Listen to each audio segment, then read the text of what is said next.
नमस्कार, आप देख रहे हैं लाइव टीवी समाचार में हूं आपके साथ राहुल मौर्य।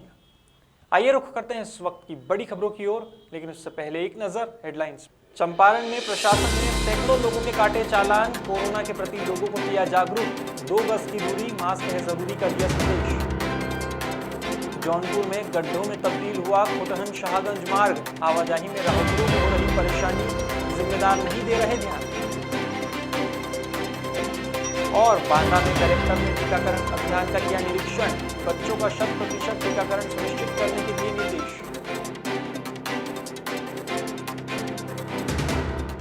अब खबरें विस्तार से। रविवार को चंपारण में अनुमंडल पदाधिकारी दीपक कुमार मिश्रा के निर्देश अनुसार नगर भगत सिंह चौक पर चालानी कार्यवाही की गई।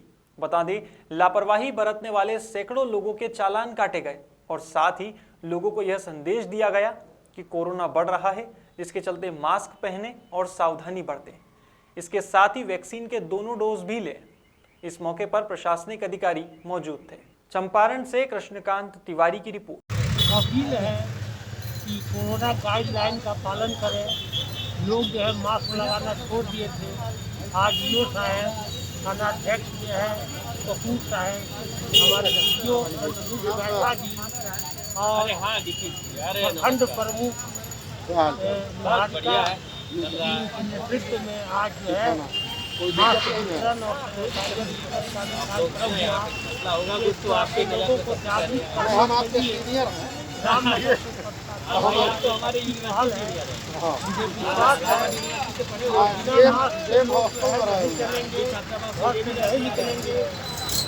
मैं कहना चाहता हूँ का पत्र आया था कि हम लोगों को सघन मास्क के लिए चेकिंग करनी है, तो वो हम लोगों ने चेक किया है। उसके बाद अनाउंसमेंट भी हो रहा है कोविड-19 के लिए, तो कोविड अप्रोप्रिएट व्यवहार लोग करें, मास्क लगाएं। तो इन सब की जानकारी भी दी जा रही है अनाउंसमेंट के थ्रू, और मास्क की चेकिंग भी की जा रही है। उसमें जुर्माना भी लिया जा रहा है, थाना से और पुलिस पर लिया गया है। सर कितना लिया जा रहा है? जुर्माना 50 रुपये लिया जा रहा है और वो स्वास्थ्य विभाग को चला जाएगा, सीएस को, ताकि कोविड फंड जो बना हुआ है उसमें वो पैसा चला जाएगा, उससे फर्दर जो। चंपारण में नरखटियागंज विधानसभा से रश्मि वर्मा ने अपने पद से इस्तीफा दिया है। रश्मि वर्मा ने अपने लेटर पैड पर निजी कारण बताकर लिखित आवेदन पेश किया है और इस्तीफा दिया है। हालांकि इस इस्तीफे की वजह तो सामने नहीं आई है। ऐसे में देखना होगा कि आगे क्या खुलासा होता है। चंपारण से कृष्णकांत तिवारी की रिपोर्ट। जौनपुर में खुटहन शाहगंज मार्ग में बड़े बड़े जानलेवा गड्ढे बन गए हैं, जिससे आने जाने वाले राहगीरों को आवागमन में भारी कठिनाइयों का सामना करना पड़ रहा है। सरकार गड्ढा मुक्ति के बारे में चाहे जितने बड़े बड़े दावे कर ले, लेकिन इसकी हकीकत शाहगंज से खुटहन मार्ग से होकर आने जाने वाले राहगीर ही जान सकते हैं। बता दें, उपरोक्त सड़कों के संबंध में शिकायतें दर्ज है और निर्माण कार्य के विषय में मुख्यमंत्री के जनसुनवाई पोर्टल पर प्रस्तावित भी है, लेकिन अभी तक नहीं बन सकी है।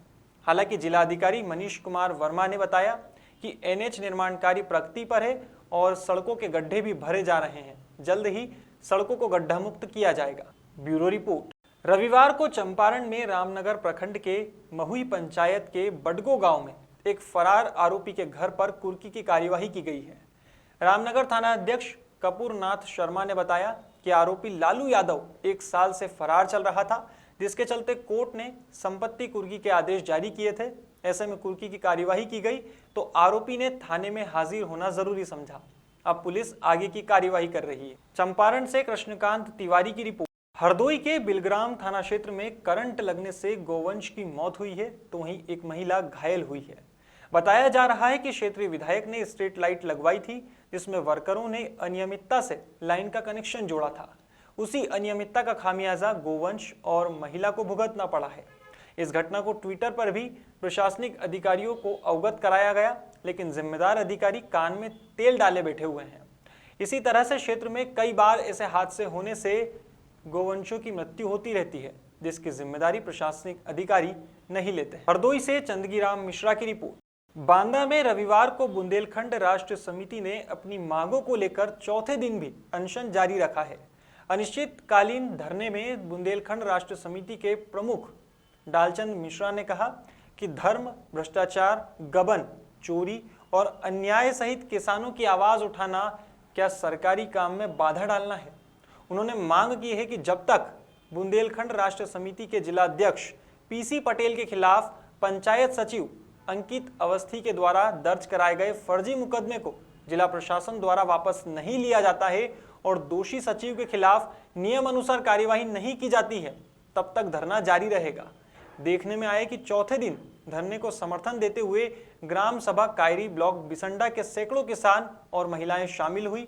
उन्होंने कंधे से कंधा मिलाकर लड़ाई को अंतिम सांस तक लड़ने का वादा किया है। बांदा से नत्थु प्रसाद पटेल की रिपोर्ट। ये घटना हुई थी कि जो है हमारे गांव में जो है हर जो है दिन जो है पशु अन्ना कर देते थे। लगभग जो है मेरी पर्सनल 3 बीघी की फसल गेहूं की नष्ट हो गई। अन्य किसान दोस्तों मेरे भाइयों की नष्ट हो गई, जिसमें जो है हम समाज सेवी पीसी पटेल जी को जो है बताया कि पीसी जी हमारे गांव में बड़ा अत्याचार होता है प्रधान और सचिव के द्वारा, और पशुओं को जो है जो पैसा आता है ये लोग आपस में जो है डकार जाते हैं। पीसी पटेल जी संज्ञान लिया, गांव पहुंचे। फाटक में जब गए हम लोग जो है गांव पूरा एकत्रित हुआ, बहुत सारे लोग गए, माननीय डीएम साहब भी गए, सीडीओ साहब गए, बीडीओ साहब गए, तहसीलदार साहब गए और एसडीएम साहब गए, डॉक्टरों की टीम गई। जब मौके में देखा गया फाटक में तो तमाम गऊ पैरा में दवाई थी, कुछ तो जिंदा वहाँ निकली, जिसमें जो है पीसी पटेल जी को हमारे सामने और गांव के सामने माननीय सचिव महोदय जी गंदी बातें कही, जिसमें जो है सीडीओ साहब ने वहां सचिव महोदय को हड़काया। फिर उसके बाद क्या हुआ है? उसके बाद ये हुआ कि डीएम साहब आए, देखा जानवरों को कि क्या जानवर वहाँ मरे हुए छिपाए गए थे कि फर्जी? बिल्कुल छिपाए गए थे। हम लोग आंखों से देखा है। वहाँ पीसी पटेल जी हमारे साथ थे, सीडीओ साहब थे, एसडीएम साहब थे, तहसीलदार साहब थे, यहाँ तो जिला अधिकारी थे। जिला प्रशासन का कहना है कि पीसी पटेल उन मरे हुए जानवरों को लेके वहाँ गया है। नहीं, ये झूठ बात है, ये झूठ बात है, बिल्कुल झूठ बात है। तहसीलदार साहब थे, एसडीएम साहब थे, आला अधिकारी थे वहाँ मौके में। अच्छा, ये जो सचिव साहब ने जो रिपोर्ट दर्ज कराई है पीसी पटेल के खिलाफ, क्या वो सही है? नहीं, ये बिल्कुल गलत है, बिल्कुल गलत है। जो गलत रिपोर्ट दर्ज है तो उसके लिए आप लोग कहाँ तक कदम उठाएंगे? हम वहाँ तक करेंगे कि पानी में अगर भीग के आ सकते हैं तो मर जाएंगे, मिट जाएंगे पीसी पटेल के साथ। क्या नाम है आपका? मेरा नाम टिंकू पटेल है। ये जो अनशन चल रहा है पीसी पटेल पर फर्जी दर्ज मुकदमा को लेकर, अन्याय और जो जिला प्रशासन है उसके न सुनने पर ये अनशन है। दरअसल कुछ मामला इस तरह का है कि हमारे जो बुंदेलखंड राष्ट्र समिति और हमारे सभी लोगों के चहेते समाज सेवी पीसी पटेल जी हैं, तो कैरी ग्राम पंचायत है बिसंडा ब्लॉक के अंतर्गत। वहाँ का एक मामला है कि वहाँ का क्या लगभग आप हर जगह देखें तो गोवंश के साथ क्या हो रहा है, सभी लोग परिचित हैं इस बात से। किस तरह से धन को आपस में बांट लेते हैं ग्राम सचिव और प्रधान मिल करके। तो जब ये मामला कैरी ग्राम पंचायत में हुआ तो वहाँ के लोगों ने, जो कि आज आप देख सकते हैं मेरे पीछे बहुत सारी भीड़ वहाँ से आए हैं ये लोग इस तरह की बारिश में समर्थन के लिए इस अनशन को। तो जब सूचना दी गई पीसी पटेल जी को, वहाँ पर मौके पे जाकर देखा बहुत से गोवंश जो कि कुछ मरे थे कुछ अधमरे दबाए गए थे पुआल के नीचे। जब इस बात की शिकायत की गई और वहाँ पर तमाम आला अधिकारी माननीय जिलाधिकारी महोदय के साथ पहुँचे, तो उसी समय वहाँ के सचिव अंकित अवस्थी जी को निलंबित कर दिया गया। और जो उन्होंने बाद में फर्जी एफआईआर की कि सरकारी काम में बाधा डाली, पहले तो मैं ये कहना चाहूँगा, हो सकता है मेरी बात में आप लोगों को हंसी लगे कि सरकारी कर्मचारी काम करता कहाँ है सही से। भाई वो कह रहे हैं कि बाधा उत्पन्न किया। अरे आप सही से काम तो करो, पहले आप काम ही नहीं करते तो बाधा कहाँ से उत्पन्न हो गई। और पटेल के ऊपर जो दर्ज मुकदमा है उसके लिए आप कहाँ तक लड़ाई लड़ेंगे? उसके लिए ये जितना भी हम लोगों के पीछे आप देख रहे हैं और अन्य भी लोग जो बारिश की वजह से नहीं आ पा रहे, लेकिन हर गांव से समर्थन है और हम लोग इस अनशन को अनवरत जारी रखेंगे तब तक जब तक ये फर्जी मुकदमे वापस नहीं हो जाते। तो इसमें कोई डर या कोई ऐसी बात नहीं है, हम लोग पूरी तरह से तैयार हैं इस लड़ाई को आर पार करने के लिए। हैं जी, किस मामलों को लेकर अनशन में बैठी? हम इससे हैं कि जब सचिव के द्वारा कार्रवाई पीसी पटेल के द्वारा कार्रवाई सचिव ने किया, क्योंकि पशु मारे हुए पड़े रहे थे कैरी गांव में। जब ने पीसी पटेल को सूचना दिया गया तो पेशी पटेल पहुंचा तो वहाँ कुल गाय मरी हुई पैरा में दाबी थी, कुछ जिंदा दाबी थी, कुछ मरी हुई थी। पेशी पटेल देखा तो पेशी पटेल ने कहा तो सचू पेशी पटेल के द्वारा कार्रवाई कर दिया। सुन लो, और यह सचू के द्वारा कार्रवाई क्यों नहीं की गई? हम पेशी पटेल के साथ हैं। जब तक मुकदमा वापस नहीं लिया जाएगा तब तक हम पेशी पटेल के साथ रहेंगे। और पेशी पटेल सबके साथ भलाई करता है, किसी के साथ अन्याय नहीं करता है। क्या नाम है आपका? मेरा मुन्नी देवी, कोर्रम गाँव। चित्रकूट की राजापुर नगर पंचायत अंतर्गत वार्ड नंबर 7 रुपोलिया टोला में एक असहाय विधवा महिला ने अपनी समस्याएं गिनाई है। यह महिला वाकई इतनी गरीबी में जीवन यापन कर रही है जिसका शब्दों में उल्लेख करना बहुत ही मुश्किल हो रहा है। आरती शुक्ला निहायत ही गरीब और असहाय है। उनके पास अपने परिवार को चलाने के लिए किसी प्रकार की कोई व्यवस्था नहीं है। बता दें, आरती के 5 बच्चे हैं। इस महंगाई में आरती शुक्ला के पास इन बच्चों को पढ़ाई लिखाई और पालन पोषण कराने के लिए किसी भी प्रकार की कोई व्यवस्था नहीं है। परिवार की यह स्थिति है कि कभी कभी बच्चे पानी पीकर ही भूखे पेट सो जाते हैं। आज हम इस आधुनिकता की चकाचौंध में डिजिटल इंडिया की बात करते हैं, बड़े बड़े विकास कार्यों की बात करते हैं, लेकिन हकीकत आपके सामने है। अभी भी हमारे समाज में आपके आसपास आरती शुक्ला जैसे निर्धन सैकड़ों ऐसे परिवार हैं जिन्हें सुबह शाम का भोजन तक नसीब नहीं होता है। इसी तरह सरकारी योजनाओं का लाभ भी नहीं मिलता है। ऐसे में यह हमारे सरकारी महकमे के लिए एक बड़ा सवाल है। Bureau report. सरकारी व्यवस्थाओं के नाम में किसी प्रकार की कोई व्यवस्था नहीं है। न इनका राशन कार्ड है, न इनको सरकारी कॉलोनी मिली। ये विधवा हैं, इनकी विधवा पेंशन भी नहीं मिल रही है और इनकी स्थिति इतनी दयनीय है कि मैं शब्दों में बयान नहीं कर सकता। मुझे बहुत तकलीफ हो रही है। किसी गरीब की गरीबी का ये तो एक उपहास होगा, लेकिन मजबूरी है कि हमारे समाज में आसपास आज भी इतने गरीब लोग हैं जो बताइए खाने के लिए मोहताज हैं। उनके पास खाने की व्यवस्थाएं नहीं। ऐसे छोटे मासूम बताइए इनका क्या कसूर है जिनको भरपेट भोजन भी नहीं मिल पा रहा है, कोई व्यवस्था नहीं। यह जिम्मेदारी सरकार की नहीं, हमारी आपकी भी बनती है। क्या हम एक जिम्मेदार नागरिक हैं? अपने आसपास ऐसे गरीब लोगों की हमने कभी कोई हेल्प किया? अगर नहीं किया तो आज जरूर ये प्रश्न अपने आप से करिएगा कि आखिर हम 24 घंटे में आधे घंटे निकालकर ऐसे गरीब लोगों की सहायता क्यों नहीं करते हैं। इनका नाम आरती शुक्ला है। आरती शुक्ला जी, ये बताइए कितने बच्चे हैं आपके? 5 बच्चे हैं। जोर थोड़ा बोलिएगा। 5 बच्चे हैं। क्या नाम बच्चों का? पहले का नाम है एकता, लक्ष्मी, काजल, शिवा, कार्तिक। अच्छा, आपके पास सरकारी व्यवस्थाओं के नाम में क्या व्यवस्थाएं हैं? कुछ भी नहीं है। राशन कार्ड है आपका? नहीं है। विधवा पेंशन मिलती है? नहीं मिलती। सरकारी आवास मिला आपको? नहीं मिला। शौचालय मिला आपको? नहीं मिला। आप देख रहे हैं सरकारी सुविधाओं का दूर दूर तक यहाँ पे इस परिवार से कोई वास्ता नहीं है। अब बताइए, ये समाज का एक ऐसा परिवार है, मेरे हिसाब से ये सबसे छत्तीसगढ़ में अपेक्स बैंक के पूर्व अध्यक्ष और भाजपा नेता देवेंद्र पांडे ने पत्रकार वार्ता में उनके और उनके परिवार के खिलाफ महीने भर में हुई 8 शिकायतों को मनगढ़ंत बताया है। उन्होंने कहा कि पुलिस की टीम दबाव में आकर जल्दबाजी में कार्यवाही कर रही है। उन्होंने कहा कि शिकायत दर्ज करने से पहले पुलिस ने जांच करना भी मुनासिब नहीं समझा, जिससे उन्हें और उनके परिवार को मानसिक रूप से परेशानी झेलनी पड़ी है। पत्रकार वार्ता में देवेंद्र पांडे ने यह भी कहा कि राज्यपाल से मुलाकात कर पुलिस प्रशासन की एक तरफा कार्यवाही की शिकायत की गई है। हालांकि इस पूरी प्रेस वार्ता में उन्होंने दबाव बनाने वाले का नाम नहीं लिया, जबकि उनके और पूर्व गृह मंत्री के बीच चल रहा तनाव जगजाहिर है। वे यही नहीं रुके। उन्होंने बताया कि रामपुर विधायक ननकीराम कंवर के पुत्र संदीप कंवर का घर में आकर नशे में धुत होकर पूरे परिवार को धमकी देना और विरोध पर मारपीट करना पुलिस के लिए कुछ मायने नहीं रखता। शिकायत करने पर देरी से कार्यवाही होती है और एफआईआर के समय दर्ज धाराओं को बदलकर थाने से ही मुचलके पर छोड़ दिया जाता है, जबकि संदीप कंवर की शिकायत पर गिरफ्तारी हो जाती है। बता दें, ट्रस्ट में पूर्व गृह मंत्री ननकीराम कंवर और देवेंद्र पांडे के विरुद्ध लंबा विवाद चल रहा है।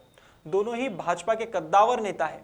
अब देखना होगा कि आगे क्या कार्यवाही होती है।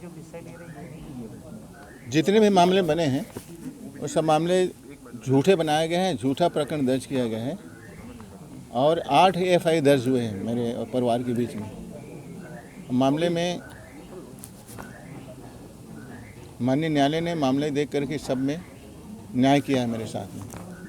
सर, बिना जांच की कार्रवाई की जा रही है क्या? कुछ ऐसा आरोप है आपका? मैंने आपके सामने रखा है कि अभी अभी तत्कालिक एक घटना घटी उर्गा में, जो अरेस्ट हुआ था, उसमें भी एफआई दर्ज कर दिया गया है। तो माननीय मैंने यहाँ के पुलिस अधीक्षक से भी मैं निवेदन करूँगा कि जांच करें, जांच करने के बाद ही कुछ कार्रवाई करें। भविष्य में हम उनको ज्ञापन देने भी जा रहे हैं। प्रदेश के राज्यपाल से आप मिले, उनका क्या कहना है? महामहिम ने तत्काल उसको संज्ञान लिया है और उनमें आने वाले भविष्य में ऐसी घटना न घटे इसके लिए उन्होंने आश्वस्त किया है और तत्काल अपन संज्ञान लेंगे, उन्होंने बोला है। क्या लगता है पुलिस के ऊपर किसका दबाव है जिसके कारण लगातार एफआईआर होगा किया जा रहा है?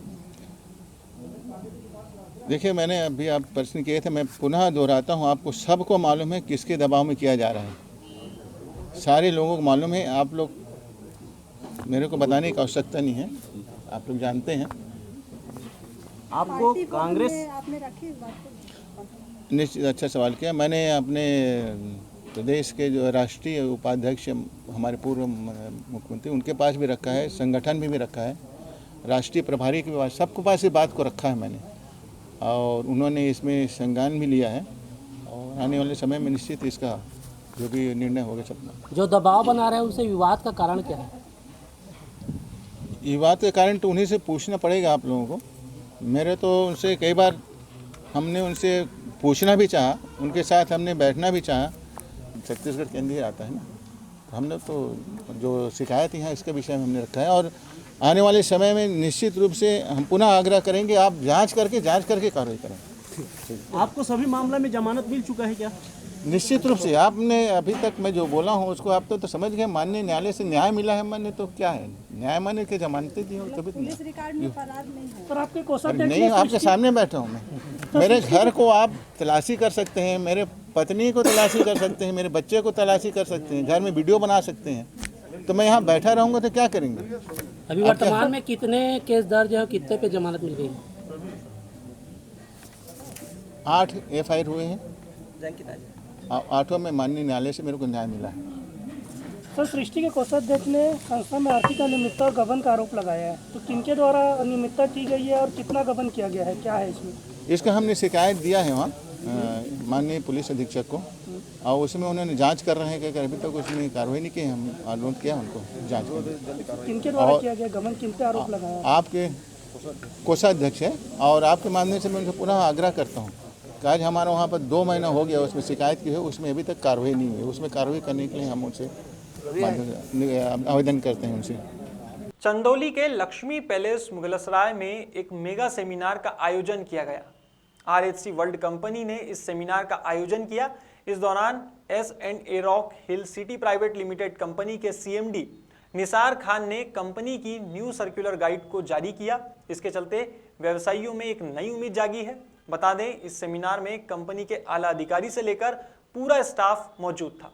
जितेंद्र बहादुर गिरी की रिपोर्ट। बांदा में कलेक्टर अनुराग पटेल ने 15 से 18 साल के बच्चों के मेगा कोविड टीकाकरण अभियान का निरीक्षण किया है। बता दें, राजकीय इंटर कॉलेज सहित सरस्वती विद्या मंदिर inter college, DAV inter college, राजकीय बालिका इंटर कॉलेज, आर्य कन्या इंटर कॉलेज और सेंट जेवियर्स हाई स्कूल में टीकाकरण का काम काफी तेजी से चल रहा है। वहीं कलेक्टर अनुराग पटेल ने जब इस कार्य का निरीक्षण किया तो प्रधान आचार्यों ने बताया कि हजारों बच्चों के नाम रजिस्टर्ड किए गए हैं, जिसके चलते बच्चों के वैक्सीन लगाने का कार्य तेजी से चल रहा है। इस मौके पर कलेक्टर ने प्रधानाचार्यों को निर्देशित किया है कि विद्यालय में 15 से 18 साल की आयु के अध्ययनरत बच्चों का 100% टीकाकरण कराना सुनिश्चित किया जाए। बांदा से आशा देवी की रिपोर्ट। फिलहाल खबरों में बस इतना ही। देश और दुनिया की तमाम खबरों के लिए देखते रहिए लाइव टीवी समाचार। नमस्कार।